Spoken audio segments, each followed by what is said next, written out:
Ladies and gentlemen, boys, girls, and MBs, we have Bernie Sanders and AOC in the building. You guys are about to go up and speak at another one of the rallies that you've been doing, the Fighting Oligarchy tour.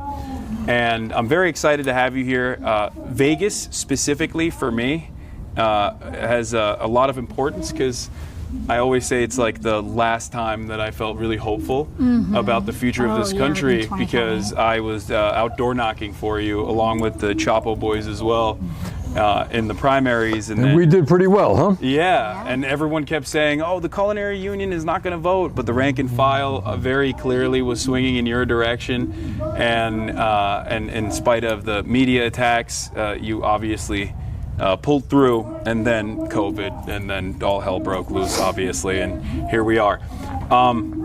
You don't have a lot of time, so and I'm sure that we'll get to talk a little bit more in the future as well, but I went to Japan recently, and I got both of you guys gifts. I actually have another gift for you, but unfortunately I don't have your gift, the actual gift here.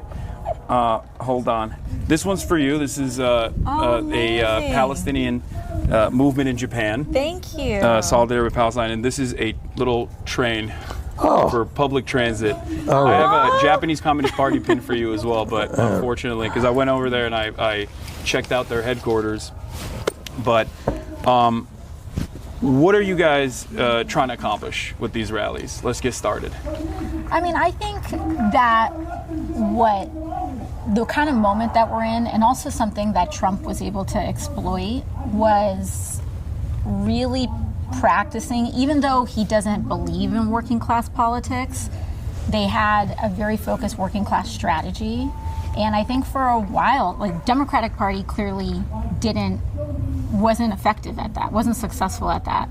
And I think one of the things that we're here to do is to actually rally a class-conscious movement to bring people together and to show that we can fight for a better future, not in marginalizing and attacking people, marginalized people, but actually in rejecting the differences that we have to come together in common cause and to organize folks.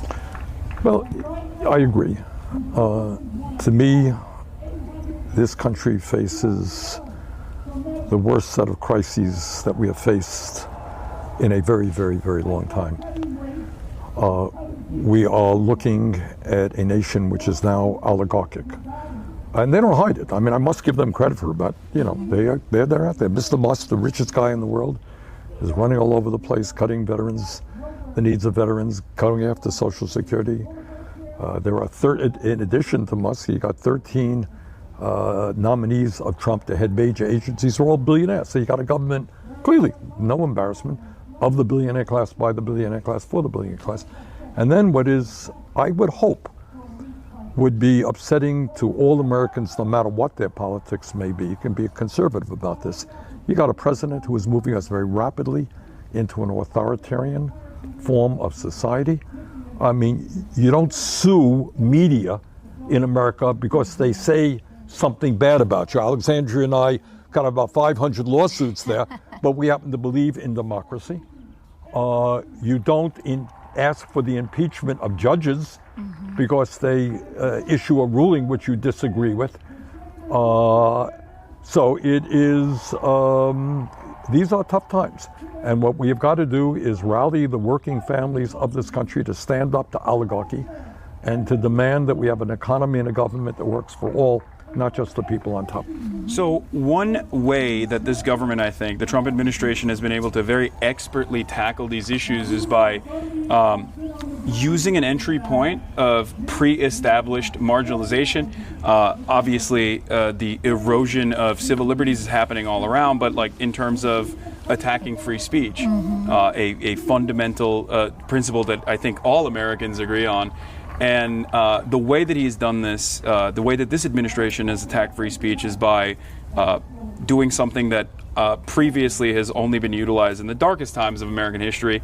I'm of course talking about Mahmoud Khalil being potentially being deported, or at least having his green card revoked for basically nothing. That the administration has all but admitted for no discernible reason other than the fact that he was the lead negotiator on the student side, the student protesters at Columbia campus.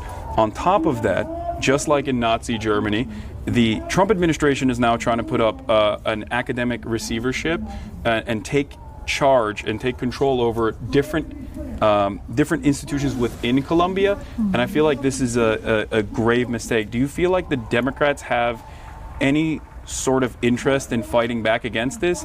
Regardless of what their opinion might be on Israel, the fact is that this is greatly going to expand, and it's simply just the entry point. Like the Palestine conversation is simply an entry point that has at least like some semblance of institutional backing. But it's obvious to me that they're going to go after a lot of other people, including but not limited to the French researcher, according to Le Monde, that was denied entry into the country because they looked through his phone and they found out that he had criticized Trump's elimination of grants.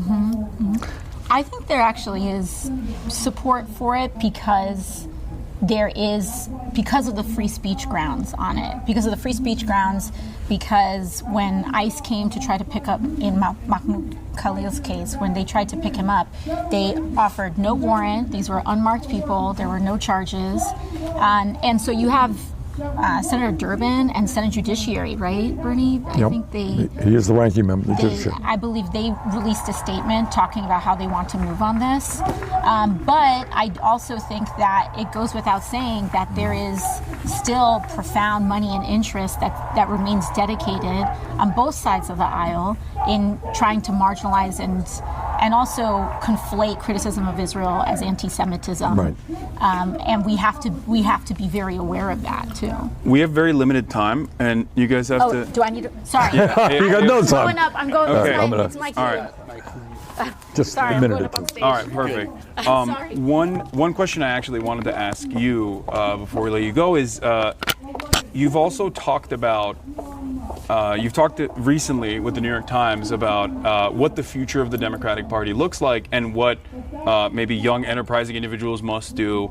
And I believe I'm paraphrasing here. You said something along the lines of like running as an independent rather than utilizing the party for me, infrastructure. that's not a very radical concept because I am the longest serving independent in American congressional history, and I've always run as an independent. Look, I think the Democrats over the years deserve credit for the work they've done on women's rights, on gay rights, on civil rights in general, fighting bigotry. They deserve credit, and they've made progress. But I don't think anybody with a straight face can tell you that they've stood up for the working class of this country. And I think that's why so many working class people have drifted into the Republican Party, not because they believe in tax breaks for billionaires or they don't believe that climate change is real. It's they look at the Democrats and there's not much there. So what my view is people should think about running as they want. Progressive independents should run as progressive Democrats. But don't necessarily feel that you have to run within the Democratic Party.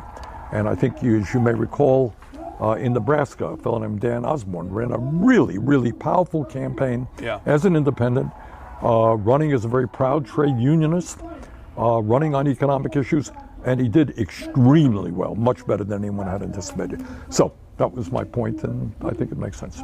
Do you feel like there's any sort of momentum to break through the duopoly in this structure as someone who has run as an independent? And it is. A long career? It's a long discussion. If you're asking me, do I think we could start a third party tomorrow? I don't, for a lot of reasons, having to do with restrictions in various states making it almost impossible. But I think what you're seeing is massive discontent with both the Republican Party and the Democratic Party. More and more people are looking for, I think, independent alternatives. Yeah. Oh, you? Yeah. Okay. All right. Well, all right. Listen, great to see you. We'll hopefully do this again very soon. Okay. Take care. All right. We'll go over to the rally now. We got to get your mic off. Thank you so much. Perfect. Okay. We good? All right. Chatters. That was Bernie Sanders and AOC. There was obviously a lot more discussion that I wanted to get to, but unfortunately, they literally are going up right now. So it was short. Hopefully, one of these days when I have a little bit, or Bernie has a little bit more time, I'll be able to conduct a longer interview with both AOC and Bernie. I think we need to do like a podcast almost, you know?